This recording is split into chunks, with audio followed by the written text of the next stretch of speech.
هنا في كليوباترا في عمارة 11 دور فيها 2 اسانسير زوجي وفردي. ده الزوجي في الدور فيه 7 شقق.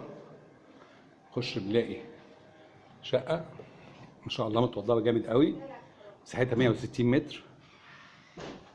الريسبشن زي ما احنا شايفينه كده اهوت، طويل متوضب جدا.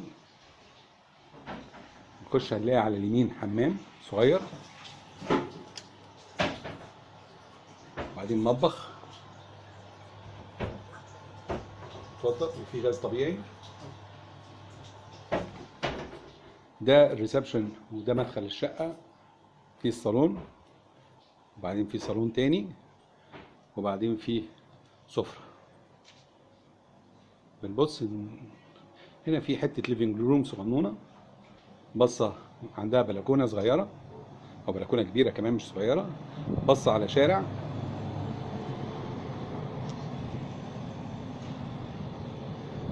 احنا هنا اهوت قريبين جدا من الترام وشارع زنانيري. ده الترام هناك اهوت في زنانيري. شارع زي ما احنا شايفينها كده اهوت من هنا، واخد الاربع قطع مرتاحين في الريسبشن جدا. وبعد كده في 3 اوض نوم. الاوضه الاولانيه جنبها حمام الكبير،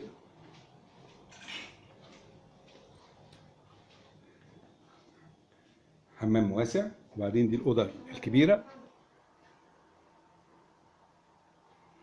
بعد كده في اوضتين نوم،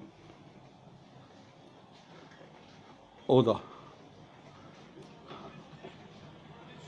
معقوله جدا، ودي الاوضه الثانيه.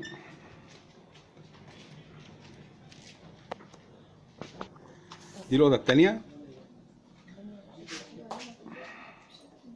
وليها بلكونه هنا صغنونه جيب وبس. يبقى الشقه فيها 3 اوض نوم، حمامين وريسبشن كبير، مساحتها 160 متر، معروضه بسعر مغري جدا في كليوباترا، قريبه جدا من نادي سبورتنج. حسين ابو شنب، عينك لاداره الاملاك.